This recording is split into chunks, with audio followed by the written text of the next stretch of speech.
6달이 지났다. 백운산에 눈이 쌓였다.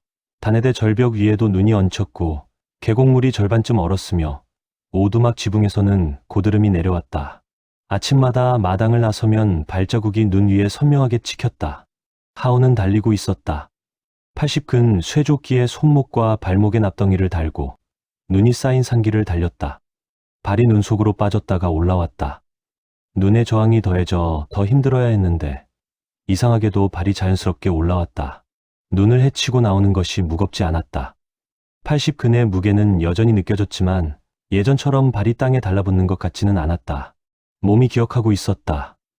무게를 이겨내는 것이 아니라 무게와 함께 움직이는 법을. 10번 왕복을 마쳤다.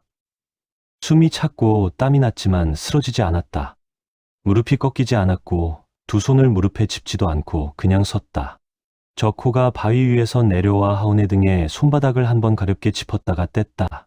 느껴지느냐? 무엇을 말씀하시는 겁니까? 네, 몸. 하온이 자신의 몸을 느껴보았다. 팔다리가 지쳐 있었지만 중심이 흔들리지 않았고 단전이 안정되어 있었다.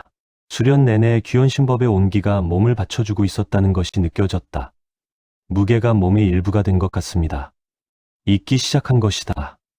하온이 고개를 들었다. 잊은 것은 아닙니다. 아직 느껴집니다. 느껴지지만 방해가 되지 않는 것. 그것이 잊기 시작한 것이다. 오두막으로 돌아오는 길에 하온이 물었다. 다음 무게는 언제입니까? 100근. 언제부터입니까? 봄이 오면. 하온이 고개를 끄덕이며 눈길을 걸었다. 100근, 80근과 20근 차이였다. 이제는 20근이 어떤 차이인지 몸으로 알았다. 처음 며칠은 또 쓰러질 것이었다. 그래도 괜찮았다. 쓰러지면 일어나면 되었다. 그것을 이제는 몸이 알고 있었다. 오두막에 돌아오니 문 앞에 사람이 서 있었다. 둘이었다. 청운문 복장으로 깨끗하고 단정한 차림이었다. 하나는 50대쯤 되어 보이는 중년 사내였고 다른 하나는 20 남짓의 젊은 사내였다. 중년 사내가 저코를 보고 가볍게 고개를 숙였다. 어르신 안녕하십니까? 저코가 앞으로 나왔다. 무슨 일이냐? 청운문에서 왔습니다. 문주님의 명으로 어르신을 찾아뵈었습니다. 오두막 안에서 저코가 식탁에 앉고 하온이 그 옆에 섰다. 중년 사내와 젊은 사내가 맞은편에 앉았고 하온이 물을 내왔다. 중년 사내가 물을 받으며 하온을 유심히 바라보았다. 이 아이가 어르신의 제자입니까? 그렇다. 혹시 이름이 하온이다. 중년 사내가 잠깐 무언가를 생각하는 것처럼 멈추었다가 시선을 저코에게 옮겼다. 단도직입적으로 말씀드리겠습니다. 청운문 문주님께서 이 아이를 청운문 내문으로 초청하고 싶다고 하셨습니다. 침묵이 흘렀다. 하온이 굳었다. 청운문. 그 이름이 다시 나왔다. 6달 전에 높은 담장과 이름이 끝내 불리지 않았던 발표 자리와 맨발로 돌아서야 했던 그날이 떠올랐다. 그리고 그날 밤 찾아왔던 자객 셋도. 중년 사내가 말을 이었다. 당시 선발시험에서 담당 심사관이 실수가 있었습니다. 이 아이의 이름이 명단에서 빠진 것은 착오였으며 문주님이 그것을 뒤늦게 알게 되셔서 이렇게 직접 사람을 보내셨습니다. 저코는 아무 말도 하지 않았다. 표정도 변하지 않았다. 청운문 내문에 입문하면 최고의 환경에서 수련할 수 있습니다. 무공뿐 아니라 학문과 예절도 익힐 수 있으며 청운문이 보장하는 자리입니다. 하온이 저코를 바라보았다. 저코의 눈이 미세하게 움직이며 중년 사내를, 젊은 사내를, 그리고 다시 중년 사내를 훑었다. 착오였다고. 예. 문주님께서 직접 확인하셨습니다. 그 착오 때문에 사람을 보내 아이를 없애려 한 것도 착오였느냐. 중년 사내의 얼굴이 굳었고 젊은 사내가 흠칫했다. 그것은 모른다는 것이냐? 아니면 알면서 모른다는 것이냐? 중년 사내가 입을 다물었다가 낮게 말했다. 그 일에 대해서는 드릴 말씀이 없습니다. 다만 문주님은 이 아이에게 직접 사과의 말씀을 전하겠다고 하셨습니다. 저코가 하온을 바라보았다. 아무 말도 하지 않았다. 결정은 내가 하라는 그 눈빛이었다. 하온이 중년 사내를 보았다. 청운문에 가면 무엇을 배웁니까? 청운권법부터 시작해서 단계별로 진행되며 재능에 따라 빠르게 올라갈 수 있단다. 지금 저는 무엇을 배우고 있는지 아십니까? 중년 사내가 하온의 몸을 보았다. 쇠조끼는 마당에 벗어두었지만 손목과 발목의 납덩이는 그대로였다. 수련을 하고 있다는 것은 알고 있다. 건법을 배우고 있지 않습니다. 몸을 만들고 있습니다. 그릇을 키우고 있습니다. 스승님이 그것이 먼저라고 하셨습니다. 중년 사내가 잠시 말이 없다가 대답했다. 청운문에서도 그런 수련을 할 수 있단다. 청운문 심사관들이 저를 걸러낸 것은 제 그릇이 작아서가 아니었습니다. 침묵이 무거워졌다. 중년 사내가 하운을 다시 보았다. 아이라고 생각했던 눈빛이 아이의 것이 아니었다. 청운문에 가지 않겠다는 것인가? 하운이 대답하기 전에 적호가 입을 열었다. 이 아이는 아직 내 가르침이 끝나지 않았다. 중년 사내가 적호를 보며 말했다. 어르신, 솔직하게 여쭙겠습니다. 어르신이 어떤 분인지 저희도 어느 정도는 압니다. 강호를 떠나신 지 오래되셨지만 과거의 이름을 모르지는 않습니다. 그러나 청운문이 줄 수 있는 것과 이 산속 오두막이 줄 수 있는 것은 다르지 않겠습니까? 적호가 대답하지 않았다. 청운문의 인맥, 강호에서의 위치, 동문들과의 유대, 이 아이가 세상에 나갔을 때 혼자가 아닌 것. 그것은 산속에서 줄 수 없는 것입니다. 하운이 그 말을 들었다. 틀린 말이 아니었다. 청운문의 이름, 동문, 인맥, 혼자가 아닌 것. 강호에서 그것들이 어떤 의미인지 하운은 아직 몰랐다. 강호에 나가본 적이 없었으니까. 그러나 눈을 감으면 떠오르는 것이 있었다. 6달 동안 매일 아침 발목에 납덩이를 차고 달리는 것, 단에대 절벽을 손가락으로 잡고 오르내리는 것, 눈을 감고 숨을 쉬며 단전의 불씨를 키우는 것, 그것을 가르쳐준 사람, 아무것도 묻지 않고 밥을 지어준 사람, 3달 됐다며 오리구이를 내온 사람, 못하겠다는 말을 뱉었을 때 잘못이 아니라고 한 사람, 그리고 지금 이 자리에서 아무 말 없이 결정을 하운에게 돌려준 사람, 감사한 말씀입니다.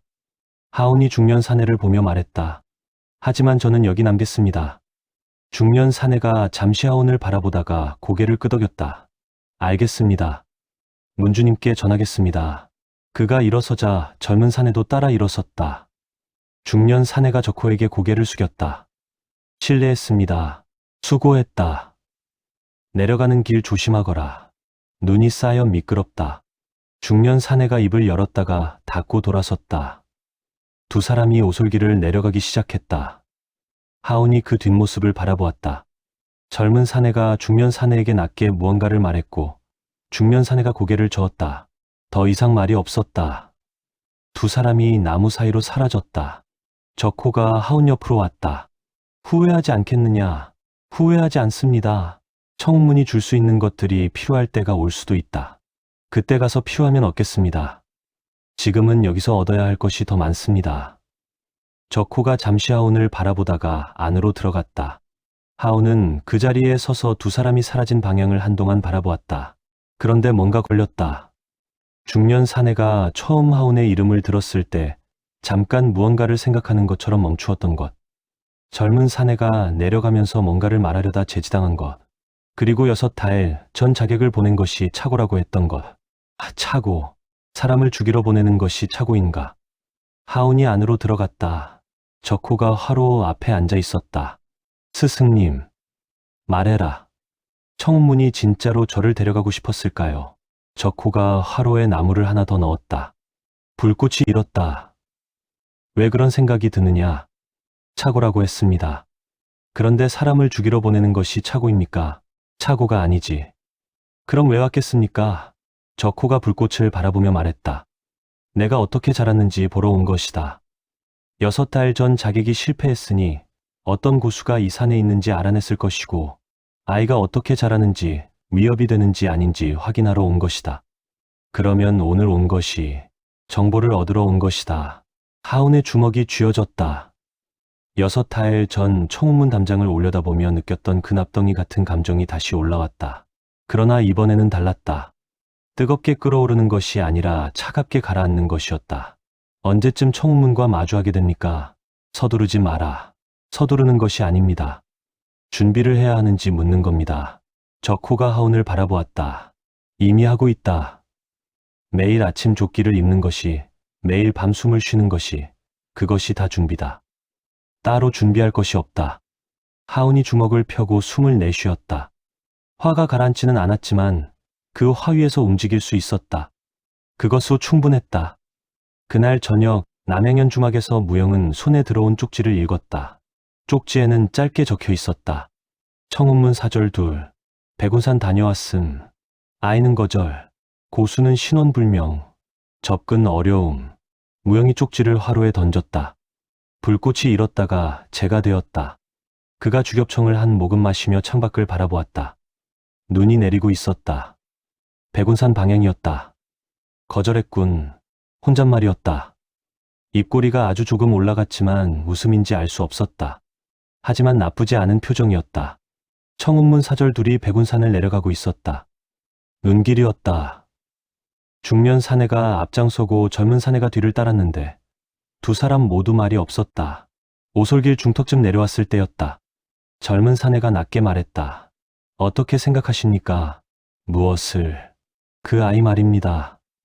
7살짜리 거지 아이가 6달 만에 저렇게 될 수 있습니까? 중년 사내가 걸음을 멈추지 않은 채 말했다. 7살이라. 예, 7살이었습니다. 그런데 그 아이 눈빛은 말하지 마라. 젊은 사내가 입을 다물었다. 중년 사내가 느리게 말을 이었다. 문주님께 그대로 전하면 된다. 아이는 거절했으며 고수의 정체는 확인하지 못했다. 그것으로 끝이다. 그것으로 끝이 아니지 않습니까? 중년 사내가 걸음을 멈추고 뒤를 돌아보았다. 젊은 사내를 똑바로 보았다. 내가 지금 무슨 말을 하려는지 알지만 하지 마라. 젊은 사내가 시선을 내렸다. 예. 두 사람이 다시 걸음을 걷기 시작했다. 눈이 발 아래에서 바스러지는 소리를 내며 중년 사내가 혼잣말처럼 작게 중얼거렸다. 저 아이가 무사히 자랄 수 있을지 모르겠군. 젊은 사내가 들었는지 못 들었는지 대답하지 않았다. 눈길을 내려가는 두 사람의 발자국이 하얀 눈 위에 선명하게 찍혔다가 천천히 내리는 눈에 덮였다. 산 중턱 커다란 바위 뒤에 사람이 있었다. 두 사람이 지나갈 때 바위 뒤에 붙어 숨소리도 기척도 없이 있었고 두 사람이 완전히 멀어지고 나서야 바위 뒤에서 무영이 나왔다. 그는 두 사람의 뒷모습을 잠시 바라보았다. 중년 사내를 알아보았다. 청운문 내부 집사, 문주의 신복, 겉으로는 예를 갖추지만 속으로는 칼을 품는 자. 6달 전 자객을 보낸 것도 이 자의 결정이었다. 무영이 등에서 낡은 보자기를 내렸다. 안에서 칼을 꺼내 검은 칼집에서 한 치를 뺐다가 다시 밀어 넣었다. 그리고 보자기에 묶었다. 아직 때가 아니었다. 오두막으로 돌아왔다. 겨울이라 오후가 되었는데도 해가 이미 기울고 있었다. 하우는 저녁 수련을 시작했다. 귀연 신법이었다. 눈을 감고 숨을 쉬며 단전의 온기를 불렀다. 6달을 매일 한 것이었다. 이제는 앉기만 해도 온기가 전해졌으며 손끝으로 흘렸다. 기운이 손가락 끝에서 새어나갔다. 닷새 전부터 느끼기 시작한 것인데 오늘도 느껴졌다. 그런데 오늘은 달랐다. 손끝에서 나가는 기운이 더 선명했다. 단순히 느껴지는 것이 아니라 보이려는 것 같았다. 눈을 뜨지 않고 계속 흘렸다. 막지 않았고 억지로 키우려 하지도 않았다. 그냥 흐르게 두었다. 온기가 손바닥을 가득 채우고 손가락 끝까지 퍼지며 손가락 끝에서 밖으로 나갔다. 하운이 천천히 눈을 뜨며 손바닥을 들고 보았다. 손가락 끝에서 아주 가는 아지랑이 같은 것이 흘러나왔다. 빛이라고 하기에는 너무 작았지만 그것은 빛이었다. 진하진 않았지만 보랏빛이었다. 거의 투명에 가까운 엷은 보랏빛으로 눈을 가늘게 뜨고 보아야 보일 정도였다. 그러나 분명히 보였다. 하우는 그 빛이 사라질까봐 숨을 멈추었다가 천천히 내쉬었다. 사라지지 않고 손가락 끝에서 계속 흘러나왔다. 스승님. 적호가 등잔 옆에서 눈을 들었다. 이리 와 보십시오. 적호가 일어나 하운 앞에 쪼그려 앉으며 손바닥을 보았다. 보랏빛 기운이 손가락 끝에서 실처럼 흘러나오고 있었다. 적호가 오랫동안 그것을 아무 말 없이 바라보고 있었다. 하운이 기다렸다.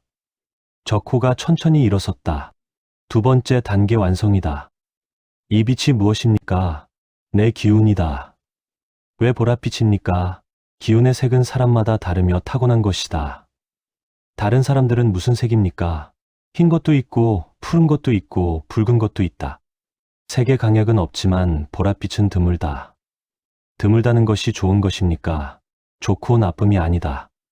그냥 드문 것이다. 하운이 다시 손바닥을 바라보았다.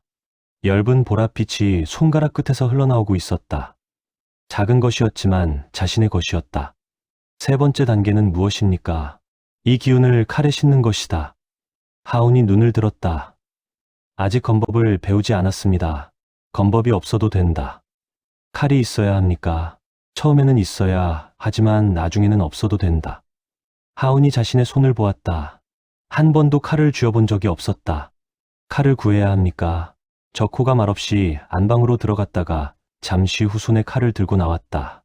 낡은 것이었지만 칼집이 검고 긁힌 자국이 여럿 있어 오래된 것이 분명했다. 적호가 그것을 하운 앞에 내밀었다. 이것을 써라. 하운이 두 손으로 받았다. 칼집을 잡으니 묵직했다. 칼집에서 조금 뽑자 칼날이 나왔다. 오래되었지만 녹이 없었고 관리된 칼이었다. 칼날이 서 있었다. 뽑았다가 다시 넣고 나서 물었다. 스승님의 칼입니까? 내 칼이 아니다. 누구의 칼입니까? 적호가 잠시 대답하지 않았다가 말했다. 지켜주지 못한 사람의 칼이다. 하운이 칼을 내려다보았다. 지켜주지 못한 사람. 며칠 전 적호가 했던 말이 떠올랐다. 지켜야 할 것을 지키지 못했을 때가 가장 힘들었다고. 그것을 지금도 품고 산다고. 이 칼이 그 사람의 것이었다. 써도 됩니까? 쓰기 위해 꺼낸 것이다. 소중한 것이 아닙니까? 소중한 것이니까 쓰라는 것이다. 선반에 모셔두는 것이 아니라 써야 소중한 것이 된다. 하운이 칼을 가슴 앞에 두 손으로 들고 가볍게 눈을 감았다. 그 사람이 누군지 몰랐지만 이 칼이 오래 기다렸다는 것은 느껴졌다. 그날 밤 하운은 칼을 들고 마당에 나섰다. 눈이 그쳐 있었고 달이 밝았다. 백운산의 밤이 달빛에 하얗게 빛났다. 처음 쥐는 칼이라 어떻게 쥐어야 하는지, 어떻게 움직여야 하는지 몰라 그냥 쥐었다. 손바닥에 칼자루가 닿았다. 묵직하고 차가웠는데 이상하게 손에 맞는 것 같았다. 팔을 들자 칼이 달빛을 받았고 칼날 위로 빛이 흘렀다. 귀여운 심버, 숨을 쉬었다. 단전의 온기를 불러 어깨로, 팔로, 손바닥으로, 손가락으로, 그리고 손가락에서 칼자루로 흘렸다. 칼자루가 따뜻해지는 것이 느껴졌다. 온기가 칼자루를 타고 칼날로 흘렀다. 칼날 끝에서 보랏빛이 아주 조금 새어나왔다.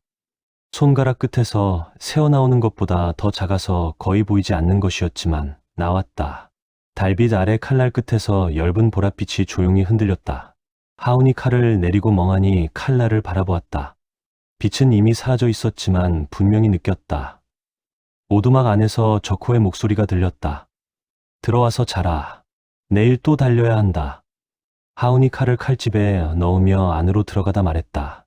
스승님. 칼날에서 빛이 나왔습니다. 적호가 등잔을 끄며 대답했다. 안다. 보셨습니까? 봤다. 어떻습니까? 적호가 잠시 침묵했다가 말했다. 생각보다 빠르다. 그리고 더 말하지 않았다. 그러나 하운은 등잔이 꺼지기 직전 적호의 얼굴을 보았다. 평소와 눈가가 달랐다. 자랑스럽다는 말을 하지 않는 사람이었지만 그 눈빛이 그 말을 대신하고 있었다. 다음 날 아침 청운문으로 돌아간 사절 둘이 문주 앞에 섰다. 문주 윤서정은 넓은 의자에 앉아 두 사람의 보고를 들었다. 거절했다. 예, 아이가 직접 거절했습니다. 고수의 정체는 확인하지 못했습니다. 다가가기 어려운 기운이었습니다. 윤서정이 손가락으로 의자 팔걸이를 천천히 두드렸다. 아이의 상태는 어떻던가? 중년 사내가 잠시 머뭇거렸다가 말했다. 6달이 되지 않았는데도 말해라. 눈빛이 달랐습니다. 아이의 눈빛이 아니었습니다. 윤서정이 두드리던 손가락을 멈추고 창밖을 바라보았다. 눈 쌓인 마당이 보였다. 그 고수가 누군지 알아내라. 예. 그리고 윤서정이 말을 잠깐 끊었다가 말했다. 아이를 건드리지 마라. 중년 사내가 눈을 들었다. 문주님, 건드리지 말라고 했다. 목소리가 낮고 단호했다. 중년 사내가 고개를 숙였다. 예. 두 사람이 나가고 난 후 윤서정은 혼자 남아 창밖을 오래 바라보았다. 눈 쌓인 청운문 마당에서 제자들이 건법 수련을 하고 있었다. 화려하고 빠르고 날카로운 동작이었다.